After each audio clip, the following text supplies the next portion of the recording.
Assalamualaikum dan salam sejahtera. Yang dihormati pensyarah dan rakan-rakan sekalian. Kumpulan kami ingin membentangkan tajuk yang menjadi tunjang kepada usaha pendidikan negara, iaitu kokurikulum membentuk karamah insaniah Malaysia Madani.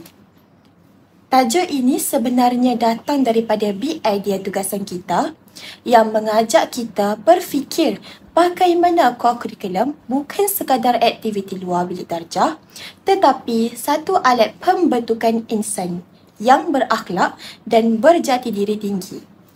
Kalau kita imbas semula, maksudnya kokurikulum ialah segala aktiviti di luar waktu akademik formal seperti kelab sukan dan unit beruniform.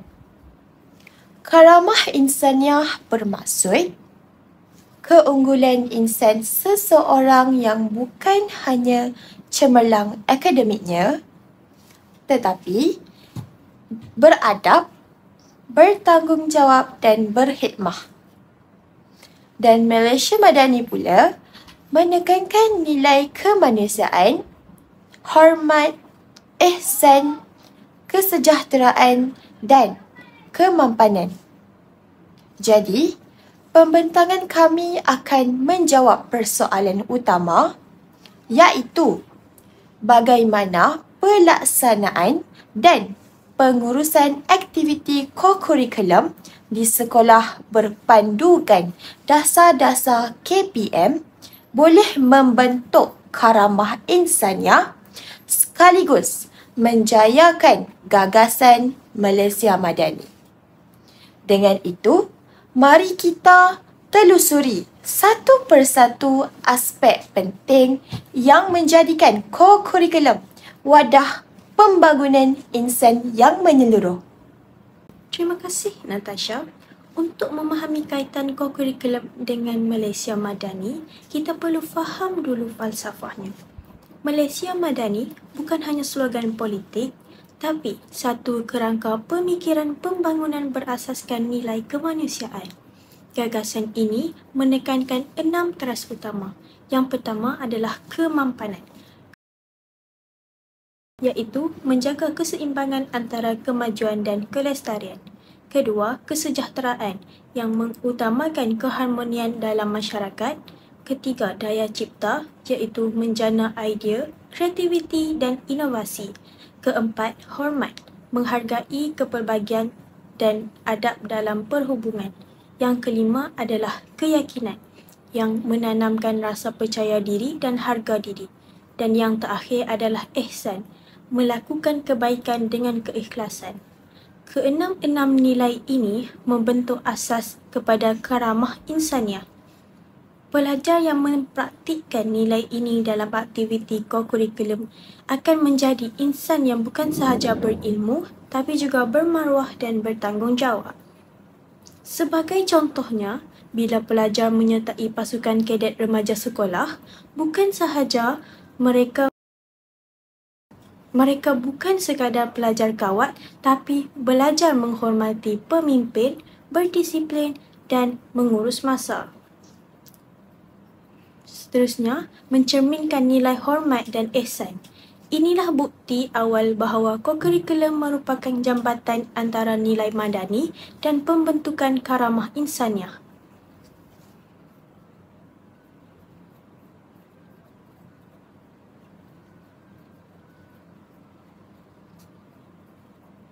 Seterusnya, mari kita lihat dasar-dasar yang digubal oleh Kementerian Pendidikan Malaysia (KPM) untuk memastikan kokurikulum dilaksanakan dengan berkesan. Antara dasar utama ialah Dasar Pendidikan Kebangsaan (DPK) yang menegaskan pembangunan pelajar secara menyeluruh, merangkumi aspek jasmani, emosi, rohani, intelek dan sosial, iaitu JERIS. Dasar Kurikulum Kebangsaan 2017 menetapkan bahawa setiap pelajar wajib menyertai sekurang-kurangnya satu aktiviti kurikulum. Dasar yang kedua pula adalah Dasar Kurikulum Kebangsaan 2017. di mana ia menetapkan bahawa setiap pelajar wajib menyertai sekurang-kurangnya satu aktiviti kokurikulum. Yang ketiga adalah Pelan Pembangunan Pendidikan Malaysia PPM 2013 hingga 2015. Ianya menekankan kepimpinan, nilai moral dan kemahiran insaniah sebagai tunjang kecemerlangan pelajar. Melalui dasar ini, sekolah diwajibkan menubuhkan jawatan kuasa kokurikulum dan menilai pelajar melalui PAJSK, iaitu pentaksiran aktiviti jasmani, sukan dan kokurikulum. Menariknya, semua dasar ini sejajar dengan PID kita. KPM bukan sekadar ingin pelajar aktif, tetapi mahu melahirkan insan yang berkaramah insaniah, yang dapat membawa nilai madani dalam diri dan juga masyarakat.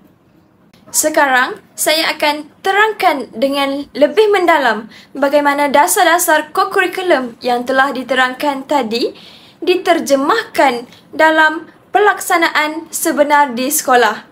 Seperti yang kita sedia maklum, kokurikulum ialah satu komponen penting dalam sistem pendidikan kebangsaan. Ia bukan sekadar aktiviti tambahan, tetapi lanjutan kepada proses pembelajaran formal. Pelaksanaannya membolehkan pelajar mengembangkan potensi diri, meningkatkan sahsiah dan membentuk karamah insaniah, iaitu insan yang berilmu, beradab dan berakhlak mulia selaras dengan gagasan Malaysia Madani. Struktur pelaksanaan kokurikulum. Di sekolah, kokurikulum dilaksanakan melalui 3 komponen utama, iaitu unit beruniform seperti kadet remaja sekolah, pengakap, kadet polis, puteri Islam dan pandu puteri. Kelab dan persatuan akademi. Contohnya, kelab sains, kelab bahasa, kelab inovasi, kelab rukun negara dan seumpamanya. Sukan dan permainan pula seperti badminton, bola sepak, bola tampar, hoki dan sebagainya. Setiap komponen ini mempunyai objektif tersendiri tetapi berkongsi matlamat yang sama, iaitu melahirkan pelajar yang seimbang dari segi jeris, iaitu jasmani, emosi, rohani, intelek dan sosial. Nilai yang diterapkan dalam setiap aktiviti kokurikulum, pelajar diterapkan dengan nilai-nilai murni, iaitu kerjasama, disiplin, kepimpinan dan tanggungjawab. Contohnya, dalam unit beruniform, pelajar belajar menghormati arahan, menjaga kekemasan diri dan mematuhi peraturan. Aktiviti kawat kaki perkemahan dan khidmat masyarakat mendidik mereka supaya berdisiplin dan menghargai semangat berpasukan. Dalam sukan dan permainan, pelajar belajar semangat kesukanan, sabar, bertolak ansur dan bantu-membantu antara satu sama lain. Dalam kelab akademik, pelajar digalakkan untuk berfikir secara kritikal, berinovasi dan menghasilkan idea baharu. Semua nilai ini seiring dengan prinsip karamah insaniah, membina manusia yang bukan sahaja cemerlang akademik tetapi juga berhati mulia dan berperibadi unggul. Menarik Farisha, tapi saya ingin bertanya, adakah semua pelajar benar-benar dapat manfaat daripada kokurikulum? Kadang-kadang saya nampak ada pelajar yang hadir cuma untuk cukupkan markah PAJSK sahaja. Itu memang betul, Ayu. Tidak semua pelajar menyedari nilai sebenar kokurikulum. Ada yang datang sekedar memenuhi kehadiran, bukan untuk belajar nilai kehidupan. Namun, di sinilah pentingnya peranan guru dan pihak pengurusan sekolah. Guru penasihat memainkan peranan besar dalam merancang dan melaksanakan aktiviti yang bermakna. Mereka perlulah kreatif, inovatif dan empati supaya aktiviti yang dijalankan bukan hanya seronok tetapi memberi pengalaman pembelajaran insaniah secara langsung. Sebagai contohnya, daripada sekadar menjalankan aktiviti biasa, guru boleh mengubah pendekatan kepada berbentuk projek. Contohnya, program Sahabat Alam Sekolah di mana pelajar bekerjasama menanam pokok, mengitar semula bahan terbuang dan menghias taman sekolah. Melalui aktiviti ini, pelajar bukan sahaja belajar sains dan alam sekitar, tetapi juga nilai tanggungjawab dan ihsan, iaitu menyayangi ciptaan Tuhan. Wah, kalau begitu, sebenarnya pelaksanaan yang kreatif boleh menjadikan pelajar lebih terlibat. Tapi macam mana pihak sekolah uruskan semua ni? Bukankah banyak cabaran dalam menyelaras aktiviti-aktiviti kokurikulum?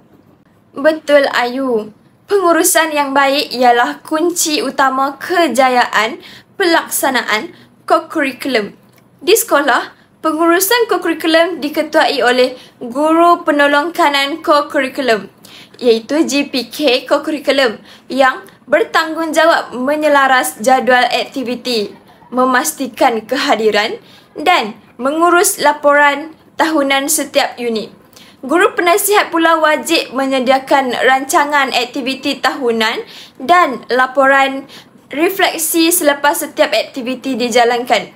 Setiap sekolah juga akan mengadakan mesyuarat jawatan kuasa kokurikulum untuk menyusun strategi, membincangkan isu kehadiran pelajar serta mencari cara baharu bagi meningkatkan penglibatan mereka. Bagi memastikan aktiviti dijalankan secara adil dan sistematik, KPM memperkenalkan penilaian aktiviti jasmani, sukan dan kokurikulum iaitu PAJSK. Melalui PAJSK, pelajar bukan sahaja dinilai berdasarkan penyertaan tetapi juga jawatan, pencapaian dan sumbangan dalam aktiviti.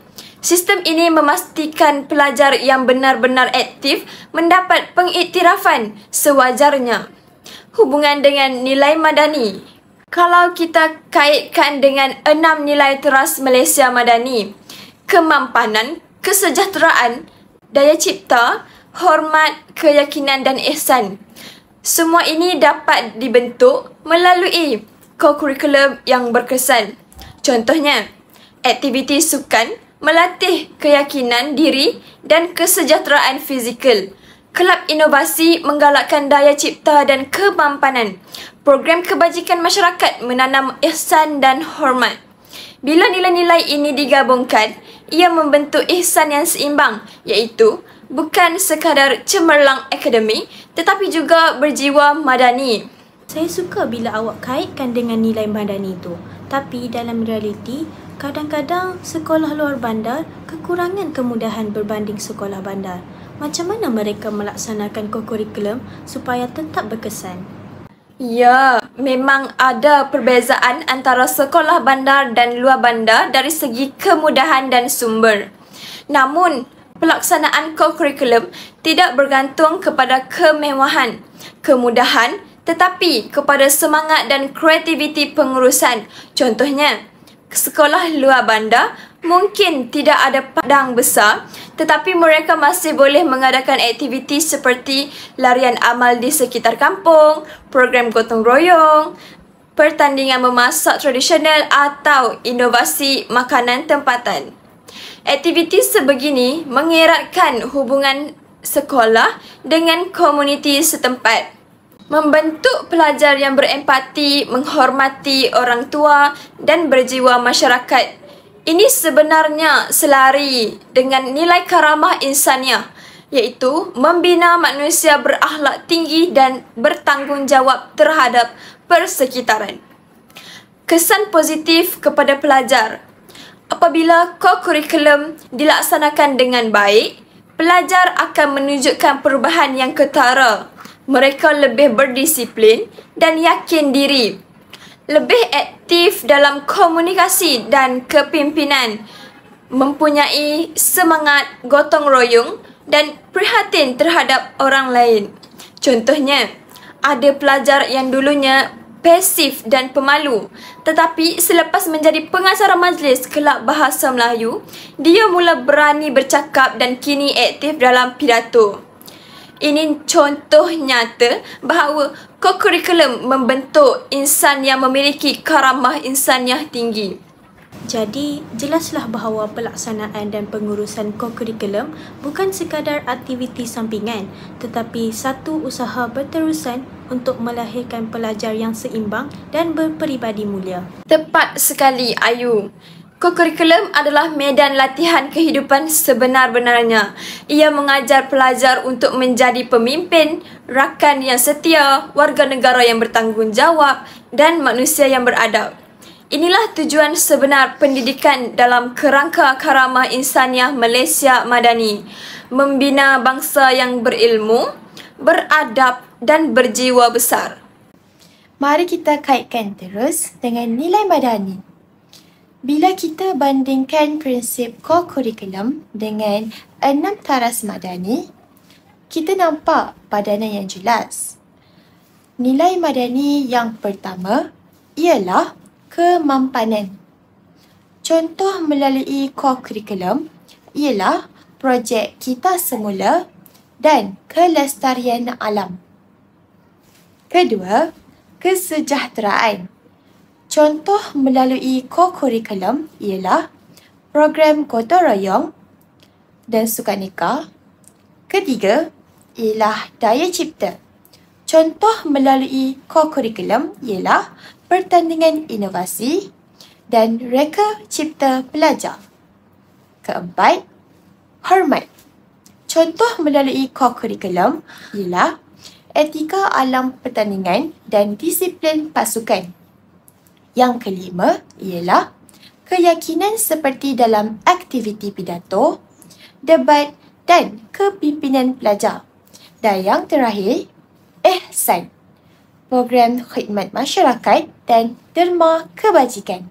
Ya Tasha, bila nilai-nilai ini diterapkan dalam kokurikulum, pelajar bukan sahaja cemerlang akademik, tapi juga mempunyai jati diri dan moral yang tinggi. Contohnya, pelajar yang menyertai kelab inovasi bukan sekadar belajar teknologi, tapi mereka juga membina daya cipta dan keyakinan diri, yang merupakan dua elemen penting Malaysia Madani. Jadi, jelaslah bahawa pelaksanaan kokurikulum secara tersusun ialah cara yang paling berkesan untuk membentuk karamah insaniah. Terima kasih Ayu dan Tasha. Selepas mendengar tentang pelaksanaan kokurikulum di sekolah, saya ingin kita meneliti pula satu aspek penting yang sering kali menjadi persoalan. Apakah cabaran sebenar dalam melaksanakan kokurikulum di sekolah dan bagaimana kita boleh menambah baik sistem ini supaya benar-benar membentuk insan madani? Yang pertama ialah cabaran masa dan jadual. Persekolahan pertama, isu masa. Ramai pelajar dan guru merasakan jadual persekolahan sudah terlalu padat. Pagi dengan akademik, petang pula dengan kelas tambahan. Maka, kokurikulum kadang-kadang menjadi aktiviti pelengkap syarat semata-mata. Padahal, dalam konteks Malaysia Madani, masa yang diperuntukkan untuk kokurikulum bukan sekadar ruang aktiviti, tetapi peluang membina karakter. Contohnya, pelajar yang menyertai kadet remaja atau puteri Islam belajar disiplin, kepimpinan dan kerjasama. Tetapi, kalau masa terlalu singkat, nilai itu sukar diterapkan secara mendalam. Kita perlu ubah cara pandang. Kokurikulum bukan tambahan selepas kelas, tetapi komponen utama dalam pembelajaran holistik. Mungkin sekolah boleh menstruktur semula jadual. Contohnya, hari khas kokurikulum seminggu sekali atau waktu blok aktiviti di akhir bulan. Yang kedua, cabaran kemudahan dan infrastruktur. Seterusnya, cabaran yang sering disebut kemudahan, tidak semua sekolah mempunyai padang, dewan serbaguna, makmal inovasi atau alatan sukan yang mencukupi. Hal ini menyebabkan aktiviti terhad, terutama bagi kelab sukan dan permainan. Namun begitu, sekolah boleh memanfaatkan ruang sedia ada secara kreatif. Contohnya, Sekolah yang tiada padang boleh bekerjasama dengan PBT iaitu pihak berkuasa tempatan atau komuniti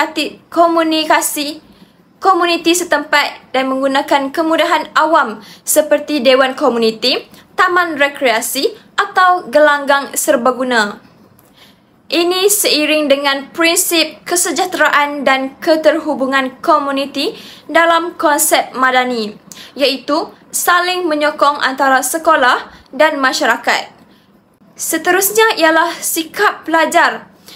Ada pelajar yang tidak berminat atau hanya menyertai aktiviti kerana ingin markah ke kurikulum. Masalah ini sering berlaku kerana mereka tidak nampak makna sebenar di sebalik penyertaan. Cuba kita fikir, kalau pelajar hanya datang isi kehadiran, apa yang mereka dapat? Sedangkan tujuan sebenar co-curriculum ialah untuk membentuk insan berakhlak, beradab dan berdaya saing selaras dengan big idea pembangunan insan holistik. Oleh itu, guru perlu mengubah pendekatan. Contohnya, jika pelajar minat teknologi, jadikan projek kelab inovasi atau robotik sebagai aktiviti co-curriculum utama. Kalau minat seni, boleh wujudkan projek moral, komuniti atau persembahan kebudayaan. Apabila aktiviti sesuai dengan minat pelajar, mereka akan lebih bersemangat dan nilai madani dapat diterapkan secara semula jadi. Kita juga tidak boleh menafikan cabaran di pihak guru penasihat. Ramai guru sudah terbeban dengan tugas akademik, pentadbiran, sistem pengurusan data dan sebagainya. Kadang-kadang, mereka tidak sempat merancang aktiviti co-curriculum yang menarik. Di sinilah pentingnya sokongan sekolah dan pentadbiran. Pihak sekolah perlu memastikan guru co-curriculum diberi pengiktirafan, latihan dan masa khusus untuk mengurus aktiviti pelajar. Contohnya, workshop kepimpinan co-curriculum atau insentif guru aktif boleh dijadikan motivasi. Ini bukan sekadar penghargaan tetapi pelaburan dalam membina modal insan pendidikan. Pendekatan digital dan inovasi dalam era digital. Kita juga boleh modernkan co-curriculum, gunakan sistem seperti e-Koku, Google Classroom Koku atau platform laporan digital untuk merekod penyertaan pelajar. Pelajar boleh muat naik laporan aktiviti, video projek, komuniti atau jurnal refleksi mereka. Dengan cara ini, penglibatan pelajar menjadi lebih interaktif dan mudah diakses walaupun di luar waktu sekolah. Ini selari dengan prinsip daya cipta dan ihsan dalam Malaysia Madani, menggunakan teknologi untuk kebaikan bersama. Selain itu, penambahbaikan boleh dilakukan melalui penglibatan komuniti dan ibu bapa. Contohnya, sekolah boleh bekerjasama dengan NGO, alumni dan atau universiti tempatan untuk menganjurkan aktiviti khidmat masyarakat, kem inovasi hijau atau program kesukarelawanan. Ini bukan sahaja memperkukuh jaringan sekolah tetapi juga memupuk semangat, kesepaduan dan tanggungjawab sosial dalam kalangan pelajar. Apabila pelajar terlibat secara langsung, bukan hanya pelajar untuk diri sendiri, tetapi untuk orang lain juga. Inilah nilai ihsan dan kesejahteraan yang menjadi tunjang Malaysia Madani. Selain itu, pengiktirafan dan ganjaran satu lagi bentuk penambahbaikan. Pelajar dan guru yang aktif perlu diraikan. Bukan sekadar dengan sijil, tetapi juga peluang kepimpinan atau lawatan pembelajaran. Contohnya, pelajar paling aktif boleh dijadikan mentor kepada adik junior. Guru penasihat boleh dicalonkan untuk anugerah khas co-curriculum peringkat daerah. Apabila pengiktirafan diberikan, pelajar dan guru akan lebih bersemangat untuk terus berkarya. Secara keseluruhannya, cabaran dalam pelaksanaan kokurikulum bukan penghalang, tetapi peluang untuk kita berinovasi. Dengan pengurusan yang baik, sokongan teknologi dan semangat komuniti, kokurikulum akan terus menjadi wadah membentuk pelajar yang seimbang dari segi jasmani, emosi, rohani dan intelek. Selaras dengan falsafah pendidikan kebangsaan dan big idea pembangunan insan holistik, kalau kita benar-benar faham semangat madani yang menekankan kemampanan, kesejahteraan dan ihsan, maka kokurikulum bukan sekedar aktiviti luar bilik darjah tetapi medan membina masa depan. Sebagai rumusan, pembentakan kami menjelaskan bahawa big idea kokurikulum membentuk karamah insaniah Malaysia Madani bukan sekadar slogan, tetapi realiti pendidikan yang perlu diteruskan melalui dasar kukuh daripada KPM. Pelaksanaan terancang oleh sekolah seperti penyertaan aktif belajar. Kokurikulum dapat menyemai nilai madani seperti ihsan, hormat dan kesejahteraan, membentuk insan berkaramah insaniah, berilmu, berakhlak dan beradab, melahirkan masyarakat yang progresif dan berjiwa kemanusiaan. Saya percaya jika pelajar menghayati kokurikulum dengan penuh tanggungjawab, mereka akan menjadi generasi yang bukan hanya berjaya di atas kertas peperiksaan tetapi juga berjaya dalam kehidupan yang sebenar. Benar, kokurikulum ialah medan latihan kehidupan sebenar. Ia mengajar kita menjadi insan yang berprinsip, berdisiplin dan mampu memimpin dengan empati. Ciri-ciri utama warga Malaysia Madani. Justeru, marilah kita sebagai pelajar dan pendidik sama-sama memperkasakan kokurikulum agar ia terus menjadi landasan pembentukan karamah insaniah demi menjayakan Malaysia Madani yang sejahtera, berilmu dan berperadaban tinggi. Sekian daripada kami. Terima kasih.